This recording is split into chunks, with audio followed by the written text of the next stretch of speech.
ફરીથી એક નવો વિડીયો લઈને આવી જાવ છો મિત્રો। આજે આપણે વઘારેલો રોટલો બનાવવાનો છે। તો તમે જોઈ શકો છો એમાં વઘાર કરવા માટે આપણે ડુંગળી લઈ લીધી છે, એને ઝીણી ઝીણી કાપી લઈશું। ત્યાર પછી ટમેટા લીધા છે, એને પણ ઝીણા ઝીણા કાપી લેવાના છે। તમે જોઈ શકો છો આપણે લીલા મરચાં પણ એમાં વઘારમાં નાખવા લીધા છે। મિત્રો આવી રીતના વઘારેલો રોટલો બનાવશો ને તો એનો ટેસ્ટ જોરદાર આવશે ને એક નંબર લાગશે ને આપણે દેશી ચૂલા પર બનાવેલો છે। તમે જોઈ શકો છો વઘાર કરવા માટે બધું કમ્પ્લીટ થઈ ગયું છે।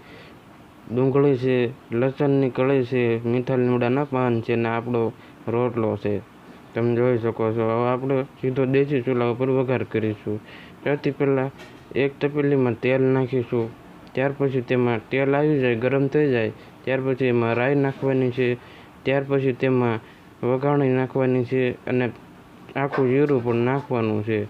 તમે જોઈ શકો છો વઘાણી નાખીને પછી આખું જીરું નાખી દેવાનું। ત્યાર પછી મિત્રો મીઠા લીમડાના પાન નાખી દેવાના। ત્યાર પછી મિત્રો તેમાં લીલી લસણની કળી નાખી દેવાની। તમે જોઈ શકો છો લસણની કળી નખાઈ જાય એટલે થોડીક વાર માટે ચડવા દે ને તરત ડુંગળી નાખી દેવાની। ડુંગળી થોડીક એવી પાકી જાય ત્યાર પછી તેમાં આપણે લાલ મરચાં નાખી દેવાના છે। તમે જોઈ શકો છો એને પણ મિત્રો ઝીણા ઝીણા કાપી લેવાના છે। તમે જોઈ શકો છો તેને 5 થી 10 મિનિટ ચડવા દે ને પછી આપણે ટમેટા નાખી દેવાના, એને મિક્સ કરી નાખવાનું છે હાઈ ક્લાસ। તમે જોઈ શકો છો એકદમ બધી વસ્તુ નખાઈ ગઈ છે, આપણો વઘાર આપણો કમ્પ્લીટ થઈ ગયો છે। તમે જોઈ શકો છો 5 થી 10 મિનિટ પાકવા દે ને આપણે હળદર નાખવાની છે। ત્યાર પછી હળદરને મીઠું નખાઈ જાય ત્યાર પછી તે થોડીક વાર માટે પાકે ત્યાર પછી આપણે લસણવાળું મરચું ખાંડેલી ચટણી નાખી દેવાની છે। એ નખાઈ જાય ત્યાર પછી છાશ નાખી દેવાની મિત્રો। હવે આને આપણે ઉકળવા દેવાનું છે। પહેલો ઉભારો આવી જાય એટલે બધી વસ્તુ આપણે અસલ મજાની પાકી જાય। મિત્રો દેશી ચૂલા ઉપર કાંઈક આવો જ ટેસ્ટ હોય અને આપણે ઉપરથી ત્યાર પછી ઉકળવા મળે ત્યાર પછી આપણે ધાણા જીરું પાવડર નાખી દેવાનો। તમે જોઈ શકો છો ત્યાર પછી આપણે રોટલો સોળીને નાખી દીધો હતો।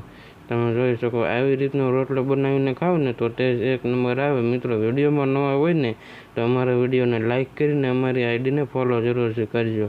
હા, યુટ્યુબમાંથી જોતા હોય ને તો ચેનલને સબસ્ક્રાઈબ કરતા રહેજો અને કોમેન્ટ કરજો પાછા તમે વિડીયો ક્યાંથી જોવો છો એ। હા, તમે જોઈ શકો છો દેશી ચૂલા ઉપર બહુ મિત્રો ફૂલ તાપે નહીં પકાવવાનો, ધીમા તાપે ચડવી લેવાનો રોટલો નાખ્યા પછી। 40 મિનિટ ઉકાળી લીધી હતી પહેલાં આપણે।